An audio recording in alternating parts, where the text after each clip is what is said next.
Subscribe करें और bell दबाएं ताकि कोई खबर रह न जाए।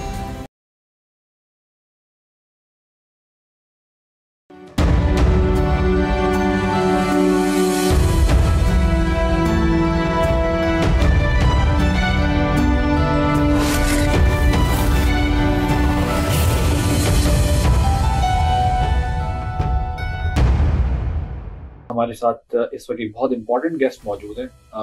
ये रिवायती गेस्ट नहीं है, ट्रेडिशनल गेस्ट नहीं है जिस तरीके से हमारे प्रोग्राम्स में होते हैं पॉलिटिकल कमेंट्री के लिए या टॉक शोज के लिए। हम जो गेस्ट बुलाते हैं ज़्यादातर एनालिस्ट या दुनिया में कहीं भी जाते हैं तो हम जो है वो ज़्यादातर पॉलिटिशियंस के साथ बात कर रहे होते हैं या फिर हम ज़्यादातर उन लोगों से बात कर रहे होते हैं कि जो पॉलिटिकल कमेंट्री करते हैं।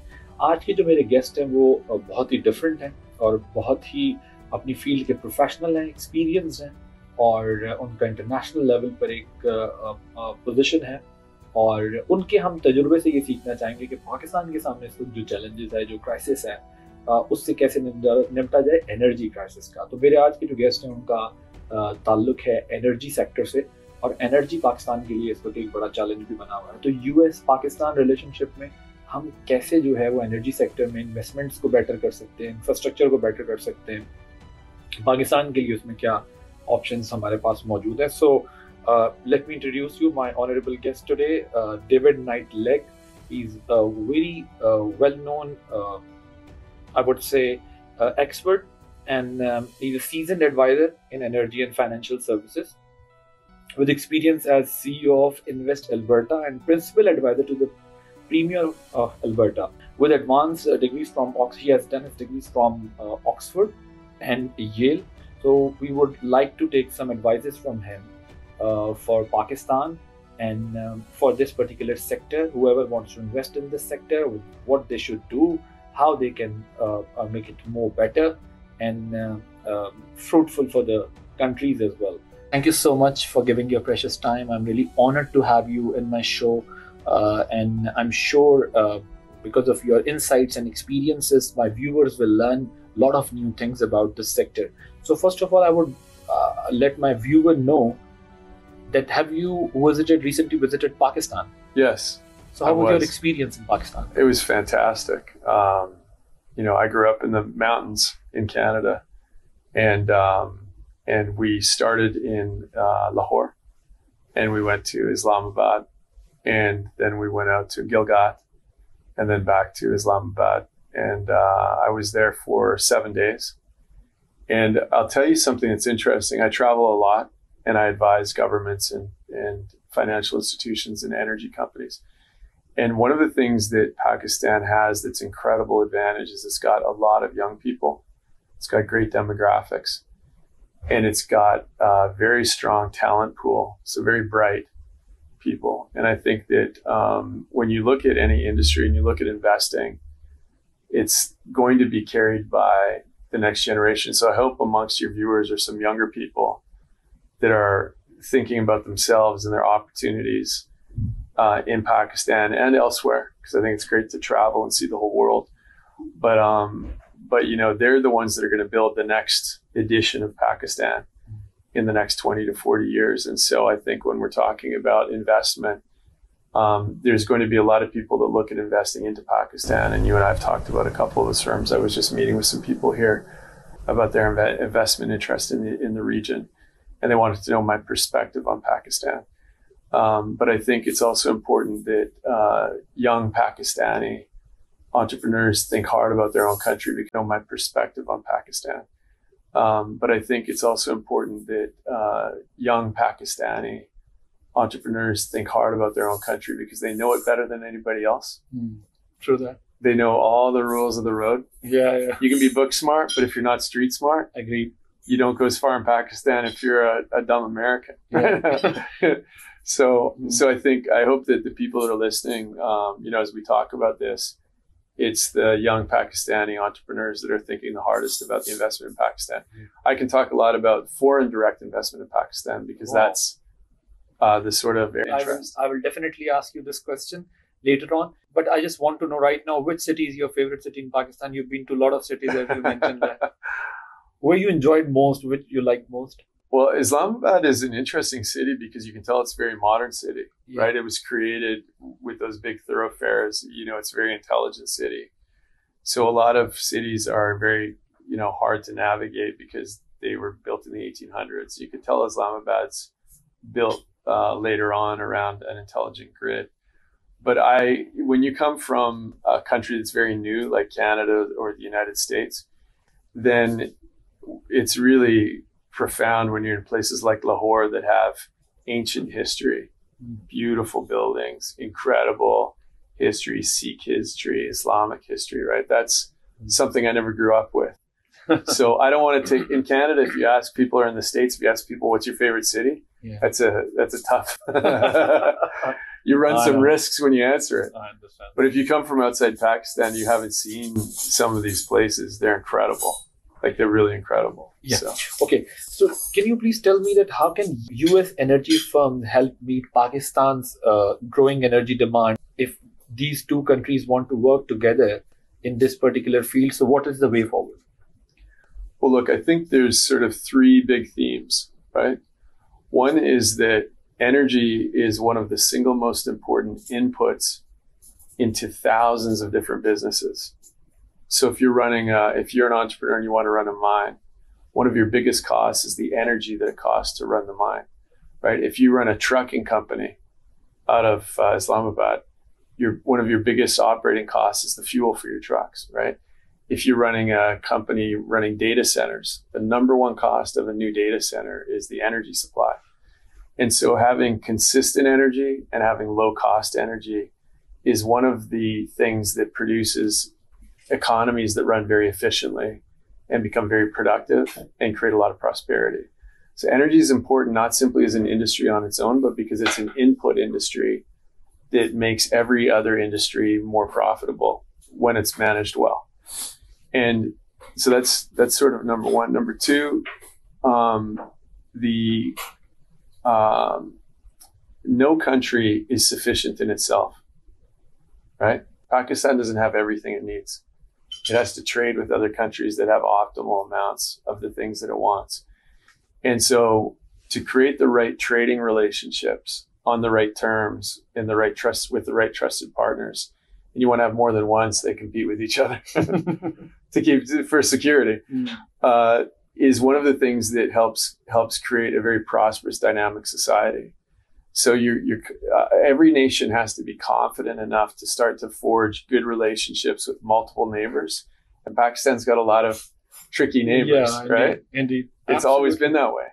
And this is one of the things that make Pakistanis very good business people. So you meant to say that you cannot change your neighbors, but you can change your policies. Yeah, and you can also, you've got to do what's best for Pakistan, always. And what's best for Pakistan sometimes isn't always having homemade version of something. Sometimes the best thing for Pakistan is have a great trading relationship with somebody that makes something really effective. I grew up in Canada, and I would rather buy a BMW than whatever Canada wants to make for a car, right? Yeah. Right. So nationalism is more important in this. Well, you want to balance. You want to do everything you do for the sake of yourself and your family, and your community and your country. But sometimes the best thing you can do for yourself, your family, your community, your country is trade with somebody else that's better at something than you are. Yeah. And so having a positive idea of why you want to create the right relationship with foreign companies to come in and be prosperous inside your country. Because it's one thing to buy something from a foreign company. It's another thing to create the economic conditions that make that foreign company want to hire your people, train your people, and produce those things locally. And that's what foreign direct investment is all about. If may I ask you that, what options available in renewable energy between the US and Pakistan, what options they have in renewable energy? Well, look, I think renewable energy takes multiple different forms. You have solar, biomass, wind, hydro, geothermal, and any particular form has some benefits and some costs. And so if you look at solar is beneficial where you have lots of daylight hours, but and the cost of producing it is going lower, but it's intermittent. So it's not very good for baseload power or operations that can't have any interruptions. It's very similar with wind. So I think when you look at renewable energy, the most important question to ask is, what is the application? Number one. And once you understand the application, which one of the renewable sources is best suited to that application? And then once you've decided that, then you look at that particular renewable source. You say, which part of this is best built here in Pakistan? And which part of this would be best to contract in somebody to come in and build? Right. So we need to identify and figure out first that what is our need, one, and secondly, the quality, and plus what we can build and what we needed from outside. Right. And it could be a good mix of these projects. Sure. Right. So you've been working with Alberta, you work there as advisor. So can we apply the same formula, what you have seen or done in Alberta? The same formula can be applied in Pakistan. 100%. You sure? 100%. Right. Because the formula is about creating the right conditions to attract the right smartest capital and the smartest ideas and intellectual property to come and find a home inside Pakistan. And so it's the same whether it's Alberta or it's the United States or it's Pakistan or it's Japan, right? Every country has natural benefits that it brings to the world and other things that are easier to ship in. And so if you think about who you would most want to do a deal with, it's a good thought experiment. And you'll have some entrepreneurs that are watching this, just they should ask themselves, if I had to choose one really amazing industry for Pakistan, what would it be? What would I just choose to build? And what we found in Alberta was there are certain industries that are profoundly important on their own because they create lots of jobs. There are other industries that create lots of wealth. There are other industries that aren't as obvious, but they facilitate many other industries. And so an example of facilitation industries are if you have very well-run banks, they facilitate capital flows that feed every other possible economic project and company, right? So when you have a smart banking system that helps keep the cost of capital low, then you create the conditions for every company to prosper. It's easier for people to borrow money to expand their plant. And when they can do that, they can hire more people. They can create better products, right? But you need a good bank to support the expansion of those things. So the banking industry isn't just an important industry on its own. It's also important because it facilitates every other industry. And because capital is mobile, there may be situations where a smart Pakistani entrepreneur company wants to go overseas to get some of that capital in. It's also true of data now. So very smart telecom companies, very smart data companies, they're not just good companies on their own. They make it possible for every other company that depends on data and every individual that depends on data to be able to operate more effectively, more efficiently. So it helps everybody prosper. If you look at the most prosperous societies, what's very interesting is the three that keep coming up are Hong Kong, Singapore, and Dubai. And what's interesting about all three is they had a lot of very hard challenges. So Hong Kong is a rocky island with one port, but no water table, no natural vegetation, nothing to mine, no natural resources, right? Yeah. When you look at Singapore, it was a swamp off the coast of Malaysia. The Malaysians didn't like them. All they had was a swamp, no natural resources, lots of mosquitoes. Yeah, true. When you look at Dubai was the one Emirati that had no energy. Yeah. Just sand and some water. So what did they do? Because Pakistan's got way more resources than Hong Kong, Singapore, Dubai. Absolutely right. I agree with you. But if you look at the rules that created prosperity in those societies, there's a lot of things that they embraced. They're very hard decisions too. These aren't easy decisions. They created the conditions for prosperity. And some of those things are enabling industries. So if you look at, I'll just choose one as an example. If you look at what they did with airport logistics, which sounds really boring, but think about this: Cathay Pacific, Yeah. right? Yeah. Singapore Airlines, Yeah. Emirates Airlines. Yeah. Those are the 3 best airlines in the world. Indeed, they are. They are on the top. Interesting. Yeah. Why, right? Interesting. How is the most successful, prosperous city-states also have the 3 best airlines? Because when you create a great airport and you back a major carrier, you suddenly create the conditions for millions of people to come through your country, spend their money. But also you create the bottom of the plane is cargo going in and out. And so suddenly it sounds like you're creating an airline, but what are you creating? If there's a Singaporean guy who makes really good noodles and wants to ship them to Japan and around the world, suddenly that airline is taking his noodles to the world, right? He's just a noodle maker. And if that airline didn't exist, he would still be running a restaurant for 60 people.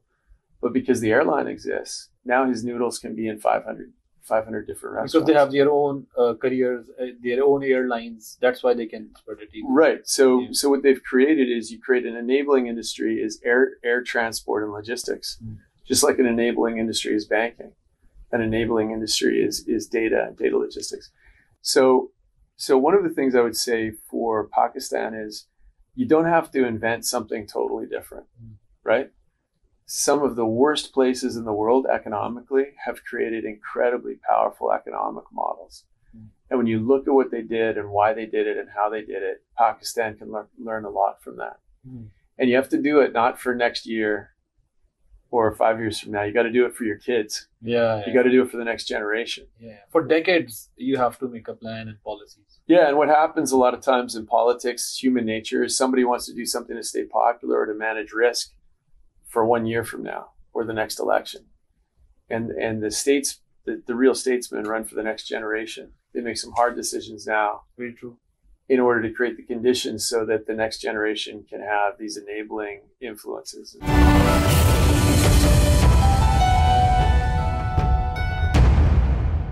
When you were in Pakistan, what have you noticed? What things we should do? Like the way you have given an excellent example of Malaysia, Singapore, UAE. It's an excellent example to tell someone that resources don't really matter, but will matters. Yeah. So the thing is, what Pakistan need to do at this particular stage when we are facing a lot of challenges, including economic challenges as well. Yeah. So we have we have seen economic crisis recently, and now things getting better in Pakistan. It's stable now. Yeah. So what would you suggest to Pakistan that in which sector we should be more focused so that we can only work on 2-3 main sectors and bring prosperity in our country through those projects? Like 3-4, we need to identify and prioritize those projects. In your opinion, what those projects are, 1, and 2, how was your experience with SIFC? Well, look, first thing is, I was very impressed with the SIFC. The model is an excellent idea. Wow. It's clear that the government is prioritizing economic development, and talking about it out loud is the first step. Thinking hard about it and having whole of government. The Prime Minister himself was focused on SIFC. The general who was running it was impressive.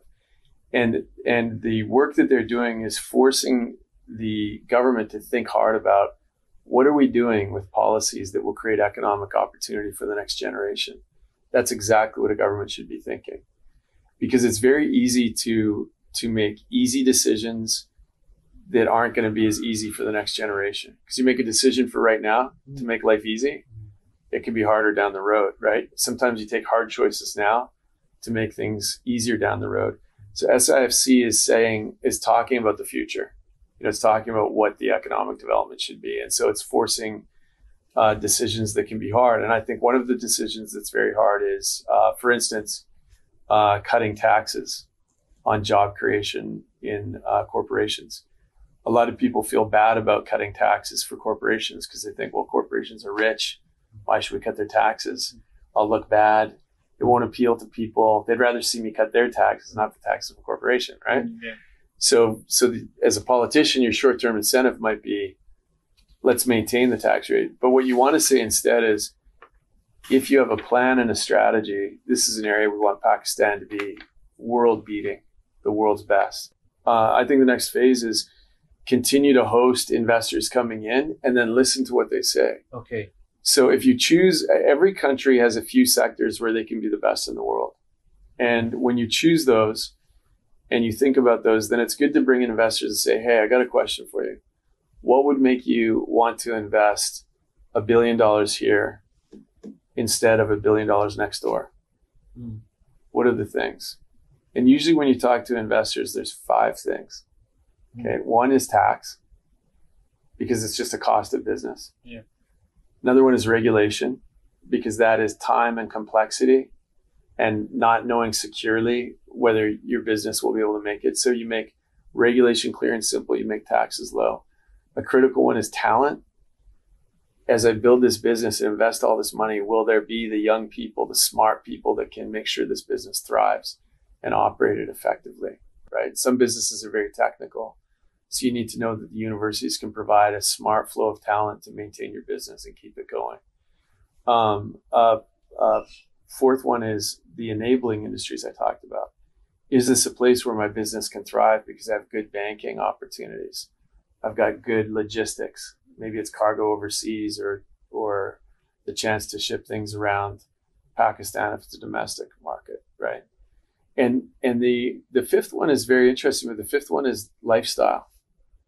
Because if I'm going to invest $1 billion, think about yourself, right? If you're going to invest $1 billion somewhere, you want to go there and walk around. And if the place doesn't feel like a great place to live, then you don't really want to invest your money and your time and your energy there.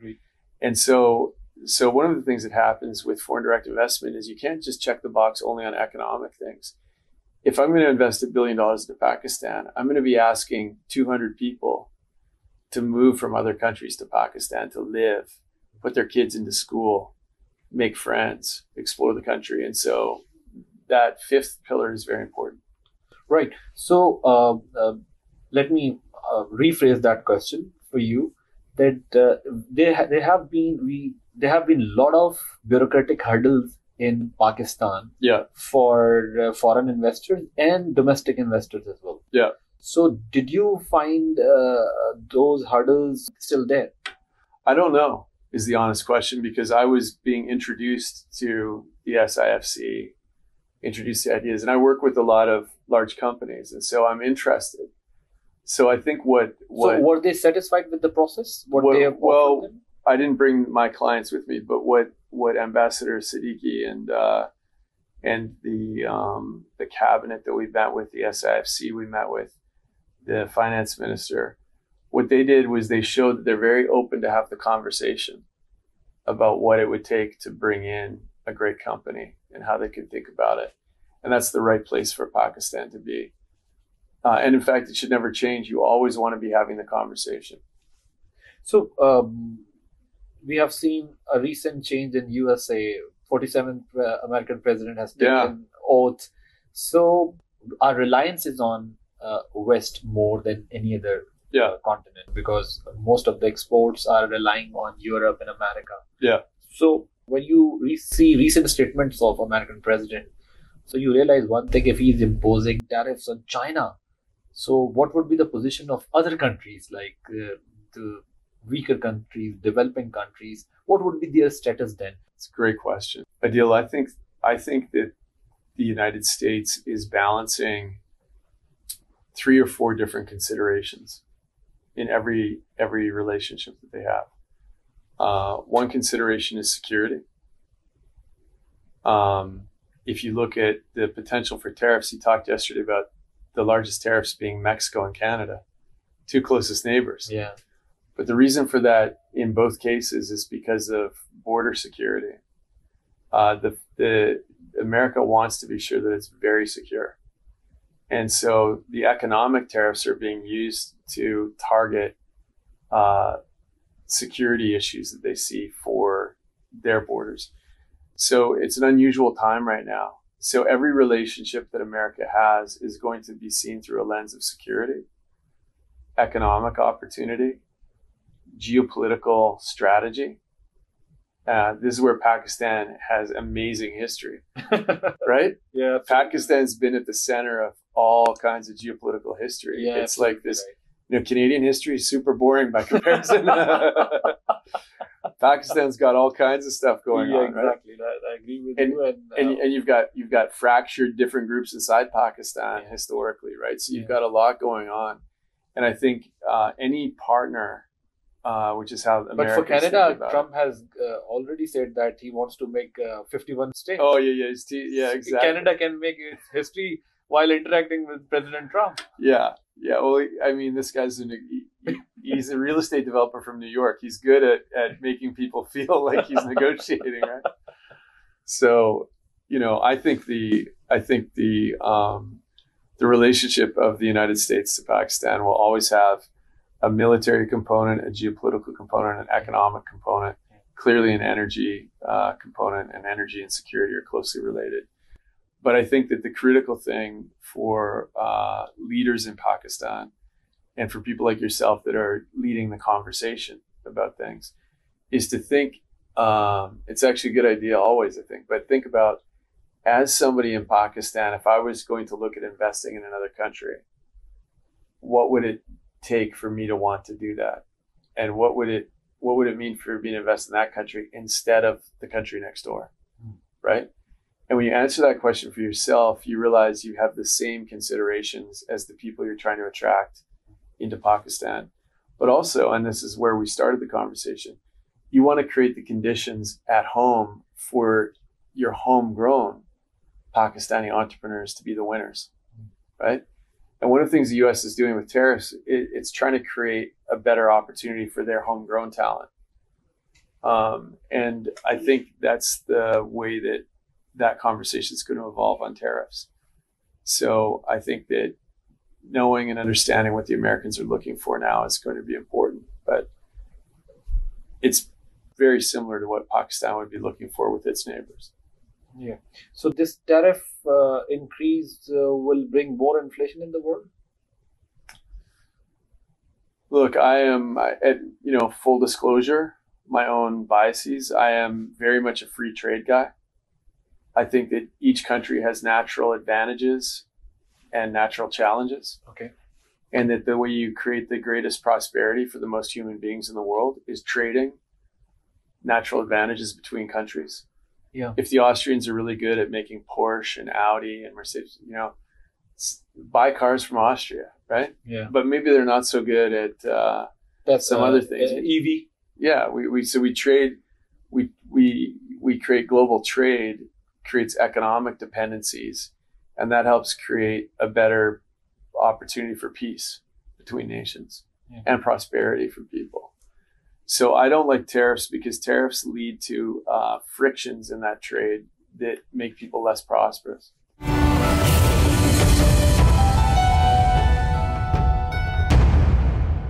What is the role of financial institutions, private sectors, how they can, bring change there in Pakistan if they want to, keeping technology and advancement in the mind? Well, look, I think when we talked about enabling technology, enabling capital, enabling logistics, right? All of those things make every other possible application more efficient, more profitable, better. And so I think it's very important that you have powerful banks with deep pools of capital that lend, and are incented to lend money, because then you get momentum in a marketplace. Somebody's an entrepreneur, has a good idea, he wants to make microphones in Pakistan. He can borrow the capital to actually deliver that idea into the marketplace. And over time, that's where you get the winners, right? That's where you get the companies that emerge, and soon they become huge companies. They make people wealthy because they own a stake in that company on the stock market. They employ tens of thousands of people, and they bring jobs and overall prosperity. And it starts with creating the right conditions.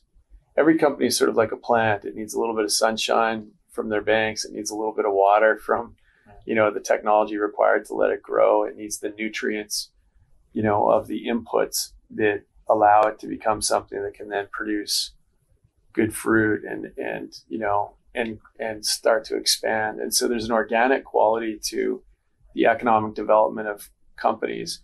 But when you create the right conditions for those companies to grow, sort of like greenhouse conditions for those companies to grow, then as they grow, they start to create their own economic effects. So pretty soon, you see it every time in a neighborhood where you get like a smart company starts to grow. Pretty soon there's a couple new restaurants. Yeah. There's a good cafe. Then there's a place for people to go out at night. And then there's the homes get better.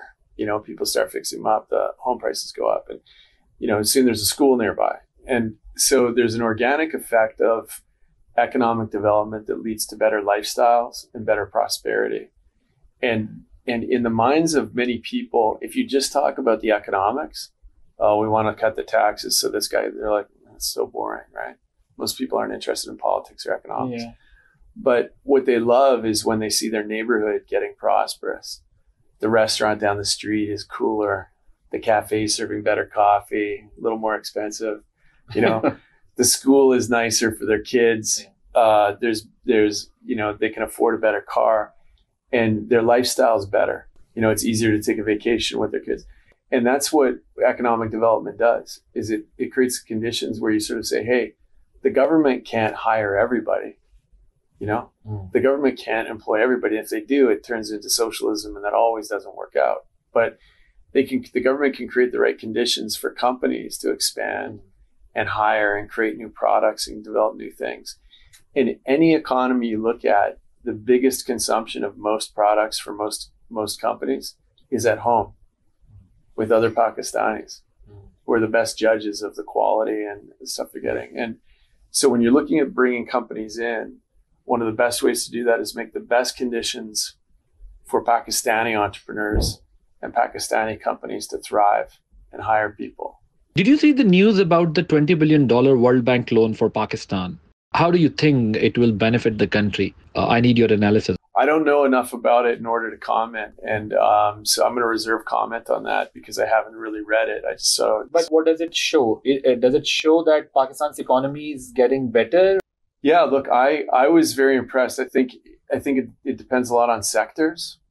I think every aspect of an economy has to be looked at on its own terms. But yeah, I got the sense when I was there that Pakistan is starting to create the right steps to undo a legacy where there was maybe too much government in a previous era. And as they've started to sort of create more privatized companies that have to serve Pakistanis directly and earn every dollar they get, right? Yeah. Because governments don't have to earn any money from you. They tell you what's going on, right? They don't have to earn. Expertise in financial technology of USA, if we say, how can we get benefit of it, like Pakistanis? Well, look, I think the biggest thing that happens with technology is once consumers experience it, that's their new expectation. So once you have Amazon deliver things right to your door every day, that's your new expectation. Then you're a little bit frustrated when it takes the government too long to get something done. So it puts pressure on the system because people realize, hey, you can do very complex things in a smart way, faster, more efficiently. So now that's my new expectation. And so I think when you look at the financial system, as people have moved away from branches and started to do a lot more on handsets, that's now creating the expectation for people that they could do more with financial technology to access things.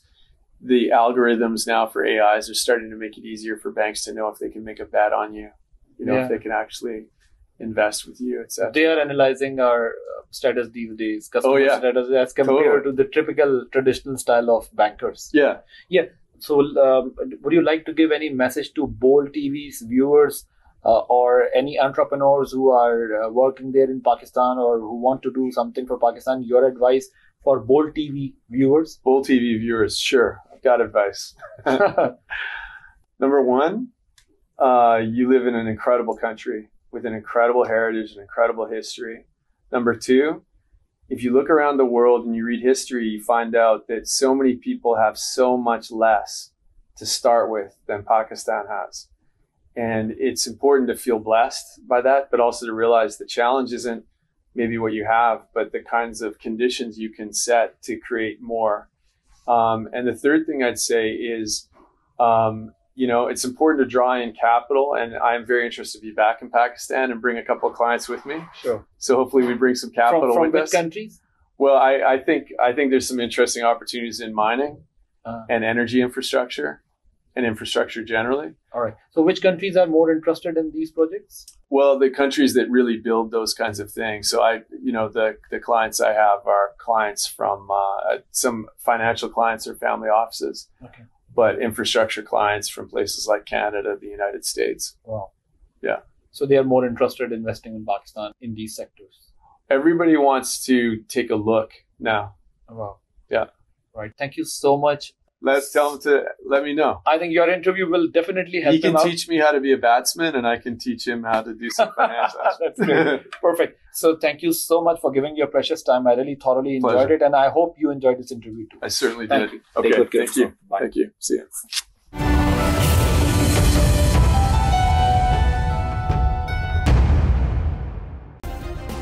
Subscribe करें और bell दबाएं ताकि कोई खबर रह न जाए।